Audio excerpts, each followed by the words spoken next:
Olá pessoal, seguimos então no estudo do movimento retilíneo uniformemente variado.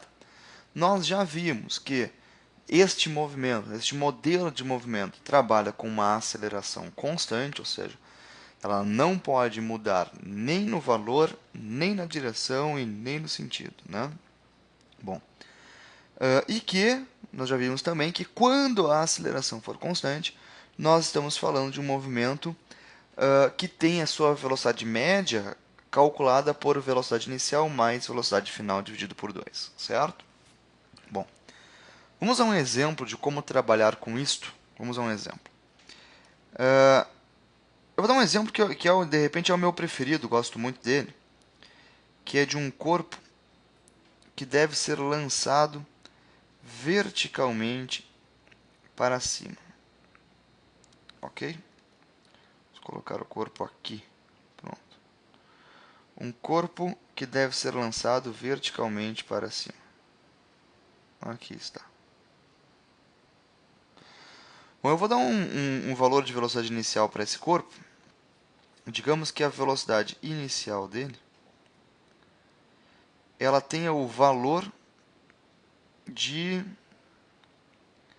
30 metros por segundo, ok?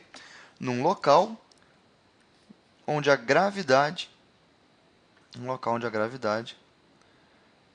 vale 10 metros por segundos quadrados. Bom, então observe que a gravidade ela é uma aceleração, né? Nós podemos observar isto pela unidade, metros por segundos quadrados, ok? Esta é a unidade de aceleração. E qual é a informação que a gravidade traz? A informação mais importante da gravidade no que tange movimentos, né, ou seja, para os movimentos, é que ela mostra a variação da velocidade de 10 metros por segundo, ou seja, a velocidade muda 10 metros por segundo a cada 1 segundo que passar. Então, a cada 1 segundo, nós devemos observar a velocidade mudando em 10 metros por segundo. Ok? Bom, a pergunta é, para mais ou para menos? Então, se nós lançarmos esse corpo para cima, imagine você jogando uma bola para cima. Você imagina que essa bola vá cada vez mais rápido para cima? Ou que à medida que ela sobe, ela diminui a sua velocidade? Né? A partir do momento que tu joga a bola, saiu da mão, começou a subida, começa a frear, começa a diminuir o valor dessa velocidade. Então, nós já sabemos que a gravidade ela aponta para baixo. Sendo assim, ela é negativa. Né? Velocidade positiva para cima, para baixo é negativo. Então, ela é de menos 10 metros por segundo a cada 1 segundo. Isso nos permite tirar conclusões muito importantes, como, por exemplo, este corpo saiu com velocidade de 30 metros por segundo no instante, 0 segundos. No instante, 0 segundos. Pergunta: quanto vale a velocidade no instante 1 segundo? Nós sabemos que ela diminui 10 unidades a cada 1 segundo, ou seja, neste intervalo, este corpo subiu, mas diminui a sua velocidade de subida. A velocidade dele agora, que era 30, 1 segundo depois passa a ser 20 metros por segundo. 20 metros por segundo. Ok?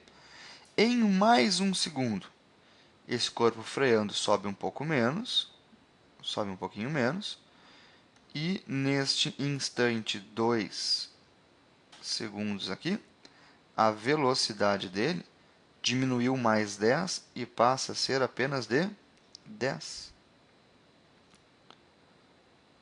10 metros por segundo. E se nós pegarmos mais 1 segundo, e é o suficiente para nós observarmos a velocidade zero. Então, no instante 3 segundos, a velocidade do corpo, a velocidade do corpo é igual a zero. Pronto.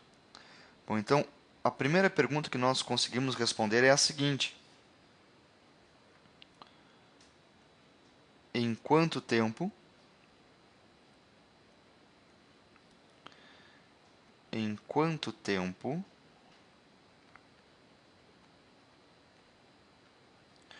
o objeto, né, ou o projétil, ou enfim, o objeto atinge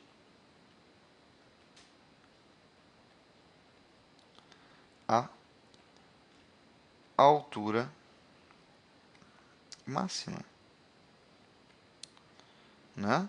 Poderia ter sido esta a pergunta? Poderia. E a resposta é 3 segundos. Se for um movimento plano, né? Não esqueça que a altura é uma distância. É uma distância percorrida. Ou seja, a pergunta poderia ser: qual a distância percorrida pelo objeto até ele parar? Ok? Ou em quanto tempo ele demoraria para parar, né? Bom, então, a partir de agora, a próxima pergunta é esta: qual a altura máxima? Qual a altura máxima? Qual o valor desta altura máxima? Já descobrimos o tempo. Agora precisamos do valor desta altura máxima. Bom, para isso, eu vou usar o artifício da velocidade média. Então, vamos ao cálculo da velocidade média. Velocidade média. Velocidade inicial, 30. Mais velocidade final, 0. Somado dividido por 2, eu obtenho o valor da velocidade média em 15 metros por segundo. Isso significa que ele andou apenas 15 metros? Não.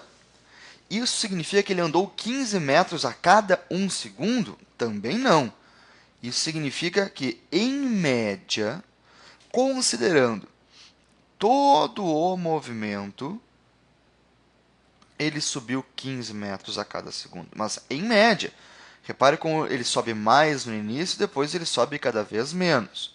No entanto, eu posso descobrir a altura máxima, eu posso calcular essa distância percorrida utilizando a velocidade média por definição, distância total sobre tempo total, ou distância igual a velocidade média vezes o tempo.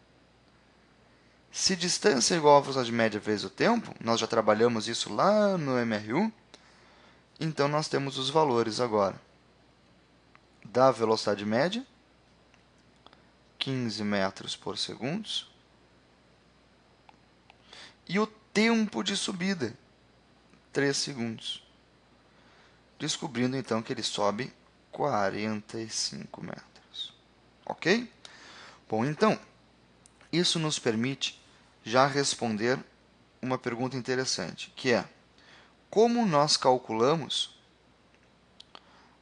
o deslocamento ou a distância percorrida no MRUV, né?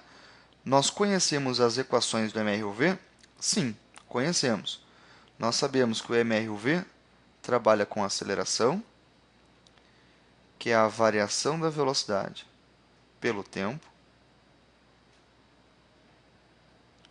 Nós sabemos que o MRUV trabalha com velocidade média, sendo ela a velocidade inicial mais velocidade final dividida por 2. E nós acabamos de descobrir que a velocidade média pode ser trabalhada pela sua definição de distância total por tempo total percorrido.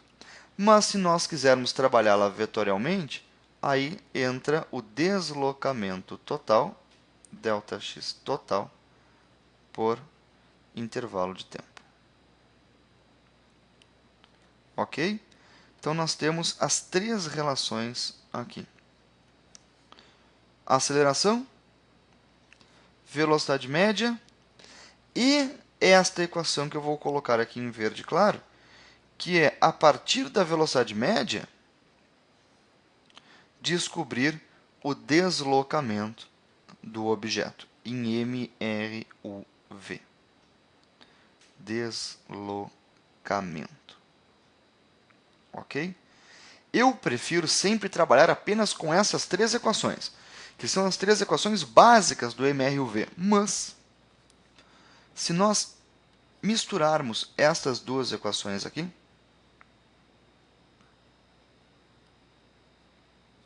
misturando essas duas equações, aí eu vou fazer um vídeo especial depois mostrando isto, né? Mostrando apenas essa mistura, mas não vale a pena agora entrar nesse mérito. Misturando essas duas equações, nós obtemos uma nova expressão que é deslocamento, ΔX, igual a velocidade inicial do corpo, que multiplica o tempo, mais a aceleração desse corpo, vezes o tempo ao quadrado, dividido por 2. Aceleração vezes tempo ao quadrado dividido por 2. É uma equação importante, claro, todas elas são, mas ela pode ser substituída pelo uso dessas outras duas aqui. Tá legal? Bom, ainda existe uma última equação de MRUV que chama-se equação de Torricelli. Chama-se equação de Torricelli. Essa equação ela também vem da associação das outras, mas esta eu sugiro que você saiba para a hora da prova do Enem. Por quê? Porque ela não exige o tempo. Ela é uma equação que não exige o tempo para ser formatada, ou seja, ela vai depender apenas dos valores de velocidade, aceleração e distância. Ela diz assim: velocidade final ao quadrado é igual a velocidade inicial ao quadrado mais 2 vezes a aceleração vezes a distância ou deslocamento, 2a ΔX. Ela trabalha apenas com a relação de velocidade, aceleração e deslocamento. Ela não exige tempo. Por isso, ela é uma equação importante, ok? Este quadrinho aqui mostra para vocês as fórmulas do MRUV. Aqui nós temos as fórmulas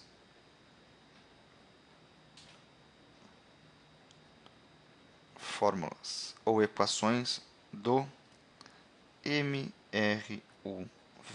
É um quadrinho que vale a pena lembrar, ok? Então, se de repente quiser dar um pause e fazer um print screen dessa tela, pode ser importante. Muitíssimo obrigado pela sua atenção. Nos vemos num próximo vídeo.